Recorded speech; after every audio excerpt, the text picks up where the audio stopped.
Welcome back, everyone. Thank you for coming to my channel. I hope you're all well.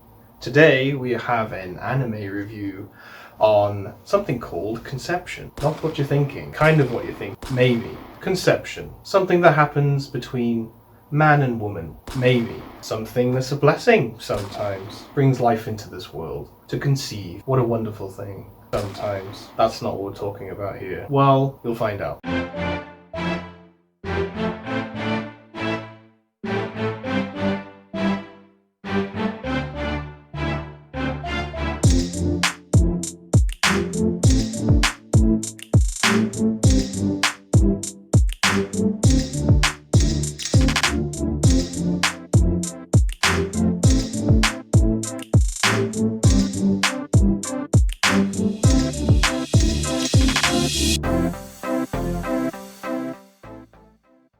So, Conception.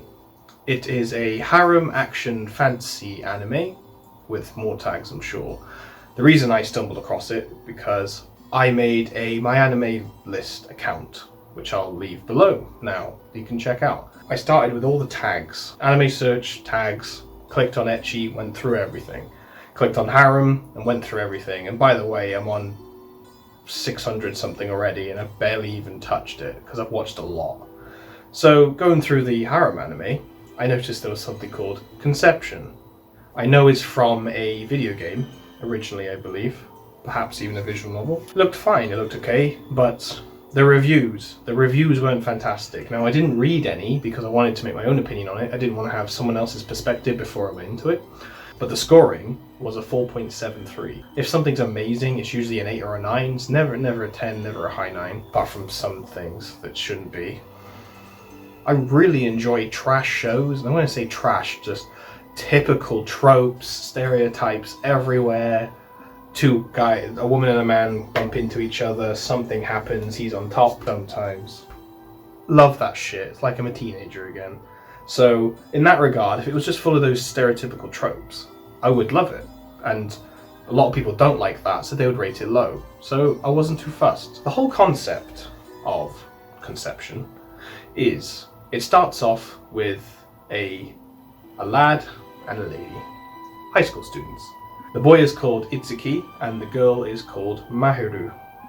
And they're both high school students, both childhood friends, grown up, I believe they're like 15 or 16, typical Japanese. Massive magic circle appears to them in the sky. They get sucked into a new world, so this is an Isekai also. Even though Isekai is not a tag, but it's an Isekai. Ecchi wasn't a tag on it either, but it's ecchi. We'll get into it. They get pulled to a new world.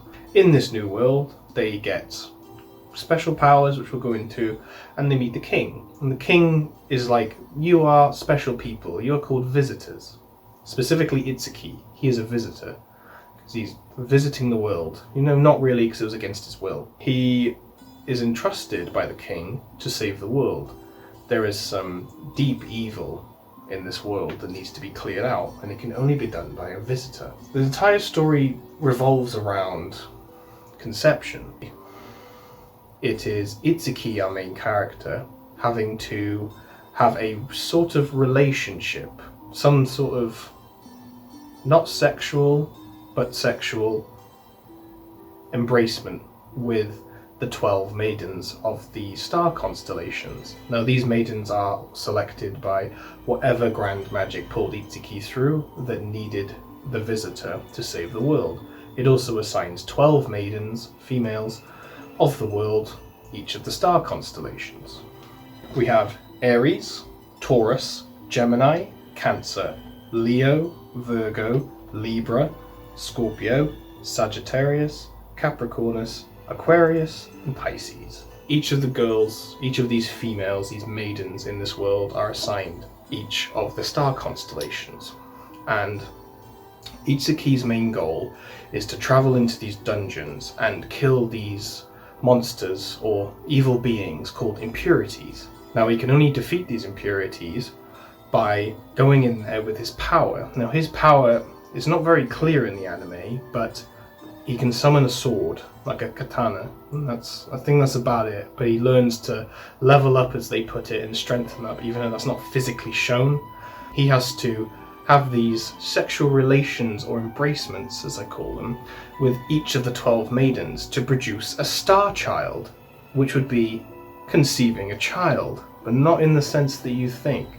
He needs to just connect on them on a very emotional level. So basically, the moment before sex is just, you get to know someone really well. Sometimes you're both flustered, you're about to go for it, you're about to ravage each other like animals. Boom, star child. You don't have to lose it. All the maidens that were chosen are virgins, and you don't really need to lose their virginity to produce a star child. It's just all about that embracement and that connection, which we see right at the start. And the story goes, every episode basically, it's similar to a JRPG, like a dating simulator, or The World God Only Knows. He has to find these maidens, which are, they know their tasks at hand, they know they've been chosen, they know what needs to be done, but he still needs to find these girls and woo them, in a sense, date them, take them on a charming journey to win their hearts over. And he does that with each of the girls. And when he reaches this moment of euphoria, a star child is born. I don't know how it works exactly, but it cuts over to a scene where the stars like zoom and align and stuff, and then a child comes out, and these children are little powerful beings of the star constellations. And he needs to produce these, because to go into this dungeon to defeat these impurities, he needs the help of the star children, because they are powerful beings. Once they're trained up and taught how to use their abilities, they are very powerful allies, and he cannot do it on his own. The whole point of this game and anime show series is to make this relation with these maidens and produce star children, conceive them, and take them to the dungeon and clear all the 12 floors. Of course there's 12 maidens. And then each level of impurity that he clears, the lesser it gets, so on and so forth, and this is how he saves the world. That's a brief summary of the story. So on to the good points.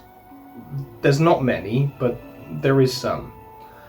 The art style, I didn't hate it. It was fine, it was very typical. They didn't do anything crazy, and they didn't do anything low budget, I'd say. The action scenes and the ecchi scenes, they were very well done. It was as to be expected. The story, for me, I liked it. I like the whole harem situation, what male doesn't, what guy doesn't. I like the whole isekai element, learning new world, getting new information, new powers. I enjoy that. And each of the moments he had with the girls, they were very nice. It seems like he wasn't just doing it to, let's have a kid. He was like, I genuinely want to know you because I want to know you. I'm a teenage boy with hormones, let's do this. And you kind of have to, so let's go. And unfortunately, that's pretty much where the good points end. The story development through the entire 12 episodes was awful. It was so, not slowly paced, but erratically paced. The first girl he met, star child. Second girl he met, maybe an episode or two, star child. Another girl that he met, instantly star child. It was so up and down. They didn't give each girl enough screen time to really get to know them. Some had 2 or 3 episodes. Some had maybe 5 minutes. The world building with the characters, Itsuki and Mahiru, was dreadful. They were pulled into this world, and they kind of knew that they were pulled through a magic circle, and they ended up in these ruins, which they didn't know about. The ruins that they were pulled into, it wasn't of any Japanese origin, and they looked around and they were like, oh, are we here? Okay, should we walk that way? There was no emotion. It was just, they accepted it instantly that they were here. They were somewhere else, and they didn't care. And then something else happened where Itsuki summoned a sword and a demon appeared because of Mahiru became one of the maidens. She was selected, That's why both of them got pulled through. She expelled this really powerful demon and they killed it. They didn't even question it. They just walked outside and then that was that. The emotions were so dead, not just then but throughout, that when these crazy scenarios happened, they were just so numbed by it. It was like they've done it a million times before. There was nothing. Apart from towards the end when Itsuki has to sacrifice himself somewhat. And he just goes completely cold and is like, fine, I'll do it. And then goes and does it and then doesn't actually end up doing it. The biggest flaw for me in this show was definitely the characters. But there was also another character. It's a raccoon. And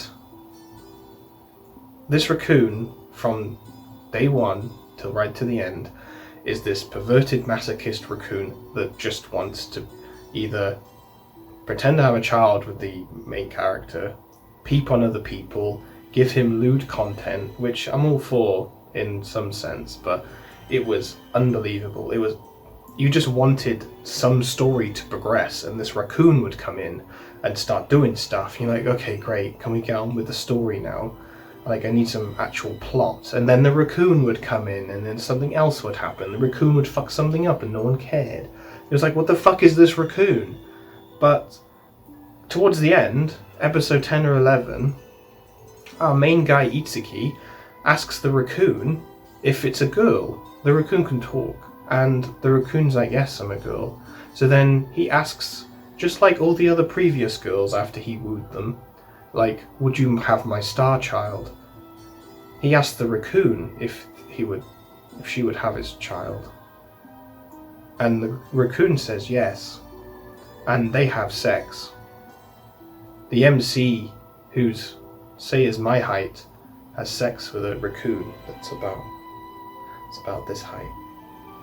And I wasn't so sure on that. There was also a moment where, in the story, the 12 maidens have done their roles. They've all produced 12 star children, but some ancient texts has discovered that there is a 13th ruin and there is a 13th constellation. So that must mean there is a 13th maiden, and there needs to be a 13th star child, which was it was good. That part was actually some good story development, because it wasn't just 12 maidens done, let's go. It was, oh, who could that be? And then me as the viewer was like, right, let's go pack. Who's all the other characters that we've met that weren't actually a maiden? So I could think, oh, maybe it was them making a connection. For me, it was good. And turned out to be a character that we've known from the start. Her name is Alfie. And she trains the star children. She has a special orphanage where the star children go. So the visitor, Itsuki, isn't basically weighed down by these random children. He can still power up, level up, help other people, produce more star children. So Alfie looks after the orphanage, she looks after the star children, she also trains them in how they fight, and etc. And she's the 13th maiden. Now she had some good character development, because in the story, Alfie, some very attractive girl, she is she is actually a star child from a previous visitor, but she's just grown up. So that means Itsuki had to make a child with a star child, but she's grown up, don't worry, and she's called a star child. But so that was kind of okay, but then it led into a very strange area where Alfie, she sacrificed herself towards the end to defeat the 13th impurity, which was some like impurity lord. Imagine Overlord Ainz Gun, but on steroids. He was massive, he was very strong. The star children turned into a mech, which Itsuki went into, which made no fucking sense at all. From start to finish, this was all about constellations, star maidens, star children, erotic scenes, and getting on with it. And then the children turned into mechs, and then Itsuki went inside the mech and started fighting this thing as a mech. So it went from dull perspective of being pulled into a new world with no emotion instantly just accepting that he needed to get on with these maidens, which lad wouldn't? Come on, that's fine, that's the easy part. And then finding out that your children can turn into mechs, you need to pilot this mech. The 13th child doesn't go into the mech. Explain that in a sec. And then it made no sense. The story was just like this throughout. It was just jumping from one thing. It was like someone who's watched anime for 10 years picked out every little bit that they liked and then was like, I can write a story on this. Then wrote a story with, I want this part, I want this part, I want this part, I want this part. And it jumped from each of them without making any sense. And towards the end, I really started to understand why it was rated so low on my anime list, because it was a crock of shit. There was no development to the story at all. It was, you need to do this, I've done this, this has happened, okay, let's fix that. And that was it. There were 4 points, and they completed those 4 points, which sure, every story you could argue is they have a goal, they complete it, but there's always twists and turns, there's always bits in the plot that you didn't expect, or stuff like that. The only surprise in this was Alfie, which from the start you could pretty much tell that she was a star child because she looked nothing like anybody else. It was just, you know that meme where it's Spot the MC, the anime character, and it's just like everyone's plain hair and then there's some kid with spiky pink hair. It was exactly like that. You could just tell. She had stars in her eyes, for fuck's sake, and she's not a star child. It's like so overall, I didn't hate the erotic scenes. They were very good. I'm all about that smut and that ecchi. The harem scenes were good, apart from you never see them more than once together. So for me, which I've left till the end, the most interesting part for me was the relationship between Itsuki and Mahiru, the schoolgirl that he came over with, his best friend, his childhood friend, because they somewhat develop a relationship through this. Right at the start, he is told by Scorpio, one of the 12 maidens, who is the doctor of the castle, the nurse, that you are the visitor, you need to perform a duty with the maidens. Here are the maidens, and you need to produce star children with them. By the way, Mahiru, your friend that came with you, was selected as one of those maidens. So then they have this very nice intimate scene where the way that they portray it is that you need to have sex, and she is a little, not so reluctant, but like obviously a little nervous because she's a virgin, she's a maiden, so anyway can be picked. But it was also like, it was quite touching because it was Mahiru saying to Itsuki that if I'm going to lose it to anyone, I want to lose it to you. I've always had some feelings and I don't mind this. It's just, it bothers me that there's people watching. We couldn't have done it in our own way, which was very sweet. So then he puts her down, starts touching her, maybe a bit of boob. Star Child happens. No insertion, doesn't even take his pants off.